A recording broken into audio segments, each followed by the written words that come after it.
Strum, drum, strum, strum, drum, strum, drum, drum, strum, drum, strum, drum, strum, drum, drum, strum, strum, drum, drum, strum, drum, strum, drum, strum, drum, strum, drum, drum, strum, drum, drum, strum, drum, drum, strum, drum, drum, strum, drum, drum, strum, drum, strum, drum, strum, drum. Strum and drum and drum, strum and drum and drum and drum and strum and drum.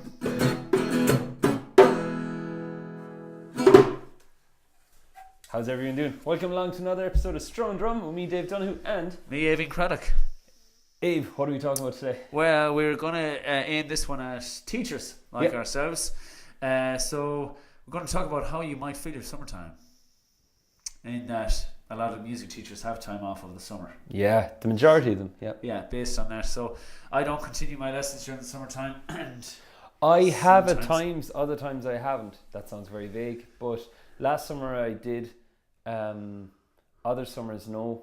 But in general, it's one of those things that with summer camps, with holidays, and it depends. Some educators take off in June if they're involved in schools, if that's where they teach.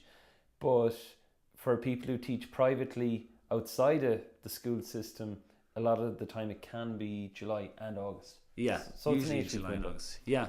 And I'm the same. I usually give more one-on-one lessons during the summer because I get a chance to do it. So I do teach a little bit, but not much. It's very much a scheduled 1 hour lesson rather than a termly kind of thing. So anyway, my number one tip. Should have left them in a handier spot. My number one tip for all the music teachers who teach drums out there is to buy a book. So I brought these three along because these three are probably the best three known books out there for drum teachers. Cripes, I'm going out on a limb there. Anyway, you'll know these ones, they're very famous. Stick Control is a great one to buy. Advanced Funk Studies, Mr. Latham, and Syncopation for the modern drummer, Ted Reed. Now, I taught myself how to read music in a matter of months with that book. I'd highly recommend that one. It's something that spooks a lot of talented drummers from giving lessons, is not being able to write out the notation. I was one of those drummers. I had a fair idea.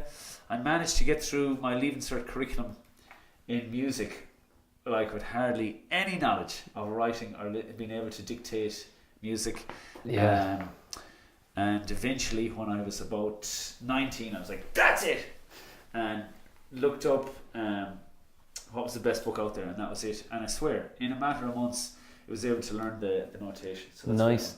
Yeah, notation's huge. I only got into it in the last 2 to 3 years. Yeah.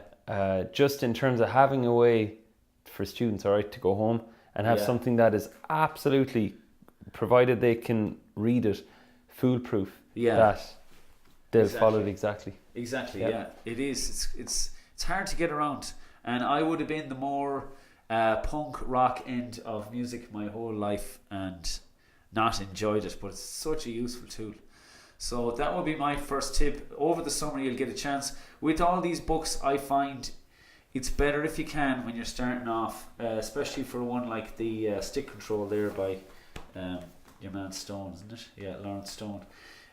His stuff is very sequential. Now you can totally dip in, dip out, but if you have a run of weeks to build up the ideas within the book, it's best. So that's why I recommend it, to buy a book and immerse yourself in it, because you will have a run of weeks, as long as you don't have kids like me. Crayons, like then you're screwed.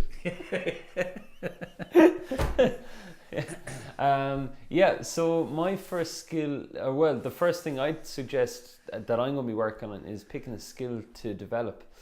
Summertime is one of those times that as your year has gone on, it is so easy to get on the treadmill of teaching every day, and all of a sudden you're keeping the ship afloat rather than seeing where the ship is going.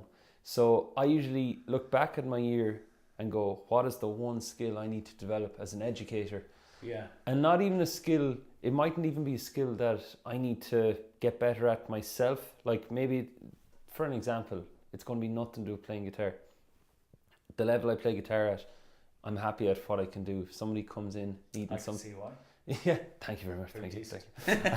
I play a mean G chord. But if anybody, people have come to me in the past wanting to learn stuff that technically I could still coach them on some parts, but if it's something else, I could say, go to this person in town. Okay, They're far more technical than I am. Yeah. However, when it comes to communication skills and when it comes to influencing and building confidence in students to go out there and do things that they're afraid to do or were afraid to do, Yeah. those are the skills I'm interested in developing. Class. Yeah. It's nice. So that's the first one for me. Cool. Pick a skill to develop. And books, courses, videos. I generally go through books. I'll go back through some books, perhaps, if I want to get better at what was in the book. It could be YouTube. Yeah. It all depends. Okay. Yeah. It depends on the skill. Nice. I would also be into doing that. Again, I'd probably be more like a course person. Just as probably my teacher background. And as a teacher, we do these things called CPD, Continuous Professional Development. So I'll be doing 3 of those courses over the summer. Cool. I've already picked them. Can you share what ones you've picked? Oh, jeez. I'll get back to you on that. But a lot of them are more the communication skills. Yeah. Rather than this is how you teach maths or whatever. You know? So it's more like how to communicate and how to get through to kids rather than anything. Brilliant. So I'll let you know how they go. Do indeed. From our chit chats that we have in here, the content that just the conversations you're having would have a lot of really good advice for me anyway, because I've done thanks. a lot of Same courses, a lot of courses on communication, but it's funny. There's a lot of fluff, an awful lot of fluff in a lot of the courses that are out there, you know. The coaching that you're going ahead with there seems to be really effective. My lessons have changed night and day. Yeah, thanks. Yeah. So my second one there is find a new drummer. With the internet and the rise of available lessons to every single drummer in the world, there's new drummers cropping up every 10 seconds. And these guys have been studying on YouTube since they were like 3 years old or 4 years old, a lot of them. And they have amassed a serious amount of skill, technique, and you couldn't be on top of it enough, I think. And by finding a new drummer, I mean analyse what they're doing. Why are they cutting edge? What's their licks? I do that a lot, and I find it gives me a lot of traction with my students in that they all feel like I know what's going down. I'm with the modern stuff. So I love my Buddy Riches and my Vinnie Cayutas and my Dave Weckels. But I'll also be on someone like Spud Searlight, who's probably even a bit 5 years ago at this stage, or Richard Spavin, who's really cutting it up at the moment. I'll analyse a few licks that they use commonly and show them to the students, break them down in a way that they can. So as an educator, I would strongly advise, our instinct is to go with what we know. So my own drum teacher, Mike Arrigan, was a huge Steve Gadd fan, but right up until I stopped going to him, he was teaching me Gadd, and I still have my bankers, and I will go back and teach my own students the lessons he taught me. But you got to keep it current and relevant, otherwise you could be missing out on a whole host of stuff. So find a new drummer, Google it, or ask someone, however way you want to find it. Googling it is probably the best one. Go on to Modern Drummer online and find out who's the feature drummer on the front, or who's the new up and coming, and analyze their licks. They'll all use common licks. You'll see a lick coming out through their playing, and pass it on to the kids. That'd be my tip number 2. But have it sorted for September. So you'd need the summer to analyze a new drummer really, and to find out who's the bee's knees. Tip number 2 from me. Yeah, when you have those hours over summer, it's that. I remember for me it was the. If you burst it out, it's good. Yeah, it's good. Well, the thing is, I remember Guns N' Roses, Use Your Illusion, or Live in Tokyo. Those 2 videos. Back then, it was videos. Yeah. But I remember watching them and picking one person to watch slash for one of the songs, but I'd watch the song again and go, what's the bass player at? What slash is at that? Does he wait there? Is he looking? Are they even looking at each other as they play? Deadly. You know, there's lots to learn there, right? My number 2 is create content. I was way more on the ball for creating content a couple of months ago. Just past 1 million minutes watched on YouTube, which in the realm of YouTube, I know. Thank you very much. Thank you. But I know in the realm of YouTube, it's that doesn't amount to a whole lot either, because there's crazy stuff up there. However, creating content as an educator, you need to check in why you would want to create it. One solid reason I think to go out and create content is because, first of all, you do something, it's put up there. And a lot of people put up videos and they look for the views straight away. They go, oh man, it only got 80 views. I got a notification on Facebook 2 days ago that some Maroon 5 video I'd put up. I forgot I put it up, but it's been up there a year for Girls Like You. That has thousands of views and people commenting under it, and I didn't even know. Wow. So when you put content up, you'd be amazed at who knows, and as a result, who'll get in touch about lessons, who'll want to ask you a question. You might even chat with another guitar teacher, another drum teacher someplace else. They'll have seen your thing and liked how you explained it, or offer you suggestions. I often get, for all my private messages from people going, that's legend. I get as much much comments from people going, could you make it more detailed? Or could you make it less detailed? You went into too much detail. There'll be all those things. But here's the thing, it sharpens your skills as an educator, and I really feel putting it up on video, there's a lot of educators out there who wouldn't. Because of maybe what could be said, or they mightn't believe in content. But from what I've seen, it works. There's enough people out there doing it and doing it well. So I mean, for want of a better term, the black mirror is very there's no hiding from it. When you see your own videos back, I mean, it's a brilliant exercise to do, to watch maybe one that you did 2 years ago, and you can be like, oh yeah, I'm far better at communicating now, I'm far better at teaching. Speaking of like notation, sure, that's why I learned to notate. That's why I said 2 years ago I was trying to think why I was making up diagrams to put on screen. And people comment underneath going, man, that isn't how it's meant to be. And I was like, uh-oh. But I learned, got better. To watch yourself back is brilliant. And also, like you were saying, you don't have to be there. You can give lessons, like you're giving lessons right now, probably in Japan. There is at the minute, completely. There's 30 hours of my lessons being watched per day on YouTube. No, class. It's amazing. I can't tell you much more than that without going into the analytics of the whole thing. But it's crazy. I know. I'm dying to get going myself. I have all the gear now too. All I need is a couple of more cameras. So I have the mics and the drum kit and the venue all sorted, so watch that space. I'll be coming alive online now soon as well, so I can't wait for that. Haven't had a chance really yet. It's tricky with the drums, with the noise. You totally need like a studio. I'd imagine they're very unforgiving, right, if you're in an echoey space. It sounds desperate. And for any educators, the last point I'll just make on creating content is there's a nice balance between just getting started and waiting to get some things to fall into place, not to wait till you have the exact same setup as your favorite YouTuber who has 5 million followers. That's I fell into that trap for a while, but you'll find that some people don't mind. Oh, and that was the other point I was going to make on it. You'll find that loads of people won't mind, and just to your point where you were saying about people asking you to do things differently, like you never know who the best educator for you is. That's why putting up content is so important. Like, there's no best educator out there. Like, the people would talk about, Bruce Becker or someone like that now, who's big on Drumeo. Now, in fairness, he's an absolutely excellent teacher, but he's not for everyone.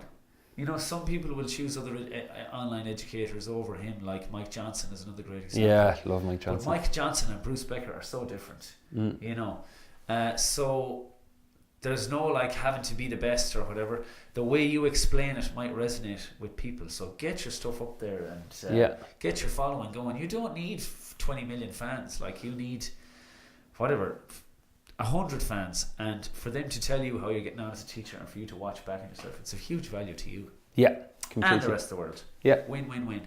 So my third one then is roughly like what you were talking about earlier on, Dave, is to take stock. Summertime is a huge time to take stock. The end of the year, so I would do monthly, quarterly and yearly reviews of how things are going. I'm really looking forward to taking stock this year because it's been a massive year altogether in terms of the company or the business. Yeah. I don't know what to call it. In terms of Donoghue. So we covered a lot of stuff this year.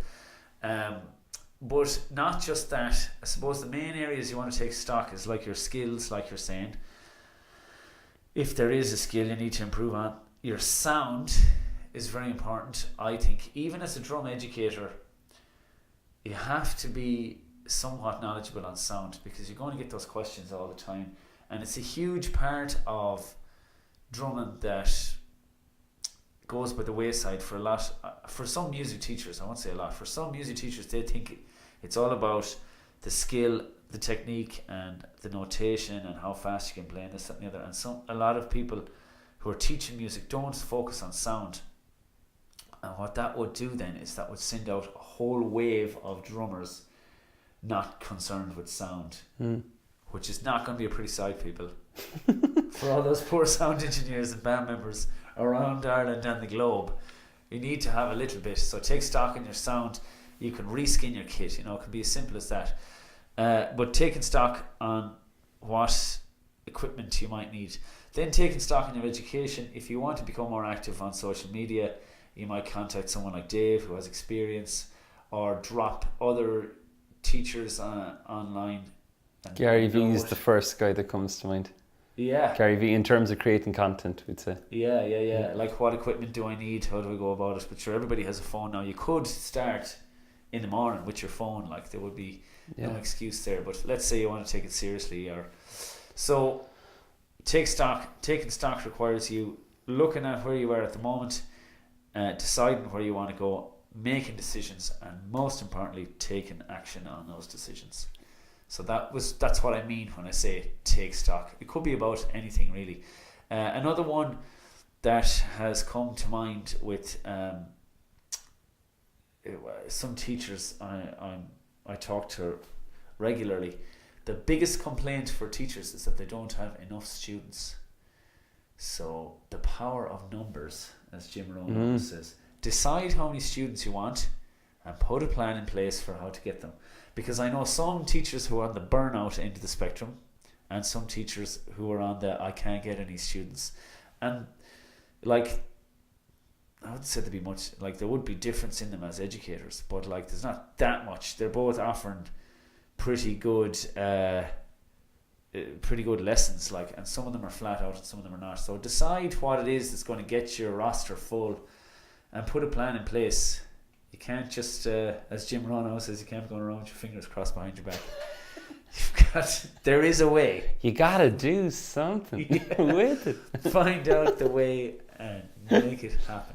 So taking stock, and so some teachers, be careful of the burnout. I'd be more on the burnout end of the scale. Same as. So that might be like clipping the end off your roster or employing more people or whatever you need to do. Anyway, take stock. Major takeaway from the podcast: do not burn out. There you go, people. We must listen back to this ourselves every now and again. The third one for me is review. It's basically take stock as well, and everybody will take stock differently. Know where you want to go with your lessons. As Abe was saying, numbers don't lie. I want a few students. Yeah, how many is a few? Yeah. If I sent you down to the shop to get a few loaves of bread, how many are you going to come back? Are you come back with the time of the storm where people are buying 20, or are you going to come back with a few slices? It's super important. Now, how will you fully know if you're happy with the number you pick? Set a number, see how it feels. Exactly. If you set a number for 40 students and you're feeling overwhelmed at 20, cut it there. Stabilize, see is there anything you can do better, and then see if you want to build it up. Instagram, that's an example. They had stabilization phases because when they began, what happened was it got overwhelmed with users in one night. Yeah. So they had to have build and grow, they'd stabilise, and then they put it back up to the next level. But that's what they wanted to do. Seems very smart to me. Yeah, and it worked for them. Yeah. But then on the other hand, there's a good book called Small Giants about companies who set out and they only wanted to get so big.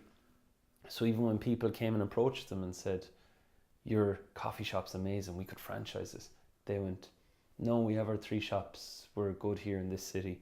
Class. Which is, I think that's highly admirable that people know. So know how big you want to bring it. Just be self-aware enough that you'll know if you can manage what's happening. If you're having trouble with 20, you're going to be in serious trouble at 40. Review where you could have done better during the year with your lessons. And this is all as a person who never set numbers in the past and one day would have looked down at my lesson roster and gone, geez, I'm teaching that much on a Tuesday. No wonder I'm tired. Yeah. You'll spot patterns in your teaching if you keep reviewing what's happening. I had a pattern that went on for a year where like key times for students to drop off due to different reasons can be September. Some kids when they hit their teens, they go, do you know, I don't think guitar is as cool as doing this new thing. Yeah. That can happen. Another time can be the year of their junior cert or leaving cert. Another time can be they're going to college.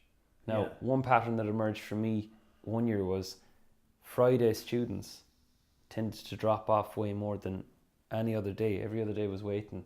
And I was going, yeah, I went, interesting. Yeah, and see what's within your control, within the things you review.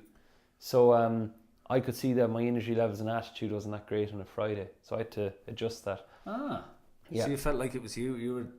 To a degree, yeah, like we'd say 3 or 4 finish. there's a common denominator going on. Yeah. And the thing is, but look at what's within your control. No need to beat yourself up over it, but see what you could have done better so you will do better. So review. That would be the third key point from me. And take action on all this stuff if that's what you want to do. Don't let September come and you go, oh God, she's got into summertime mode and late nights, thought I'd have a few pints and oh geez, I'm so disorganized and or and often what that translates to people is they will actually start talking about oh no, I'm back teaching now. Like if you get to that level of that language, then you really need to consider stuff. But usually people don't mean that. I'd say it's just like they're overwhelmed by all the stuff that they forgot to do. So I hope so. And now here's the thing: if they do, that's no different than going into in my eyes, that's no different than going into a 9 to 5 you don't enjoy. Yeah. You're talking about educating kids who are there to learn an instrument, and if you're not enjoying it, that affects the kid. Absolutely. And when I think of if Declan, when he was teaching me, didn't enjoy what he did, my life would have been so much different. Yeah. And the knock-on effect having a positive influence of a music educator had on my life, and I've seen, like Mike had on yours, and we've had on others. That comes from having a good attitude about teaching. So, and here, okay, I'm going to add in a 7th one. If you feel your heart isn't in teaching, take summer to think about whether you want to do it again in September. Yeah, absolutely. Yeah. Take stock. Yeah. Decide. Take action. Yeah. The other thing then we were going to mention was, along with that studio that I'm going to start up with the drumming, we've got another studio. Myself and Dave are involved in a new project. Watch that space. So we're going to tell them the name? I don't know. Is that a lot? Yeah. So as you can. Didn't ask our third member. Wait till you meet her third member. So we have a new band. Go on, you take the names. We're called Mashify. Why are we called Mashify? Because what we do is we take requests from the general public you get to decide which singer you want to sing which song. So we have such hits so far unreleased. No, for example, we're going to have a jam tomorrow night and we're going to be working on Johnny Cash singing Welcome to the Jungle by Guns N' Roses.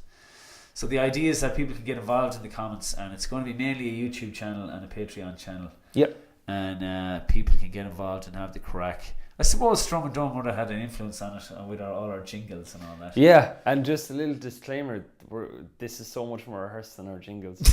As legend as our jingles are, of course, but It's we never thought we'd take it up another level, but we found that level. So it's good. So we're launching that. We're launching that on Saturday, the 11th, isn't it? Yeah, my birthday actually. Oh, is it? Yeah. So Deadly buzz. yeah. So yeah, keep an eye on that. And Alva, the third member, is also a music educator. So Yeah. it's a way as well for us to walk the walk as well as talking the talk. Yeah, check out Alva's channel as well. She's on Facebook as Alva Hessian Music. Alva Hessian Music, Yeah. on Instagram, yeah. Shout out to Alva. What Legend. Will we wrap it there? Yeah, deadly buzz. Thanks everyone again for tuning in, and we'll talk to you soon. Any comments, of course, will you let us know if you have any questions or comments? And yeah. We're still hanging on to our 2% listening fans in Jamaica. Just want to let everybody know that. Boom. Yeah, you find me on Facebook under Dave Donoghue. Same on YouTube. So thanks for watching. Catch you soon. See you later.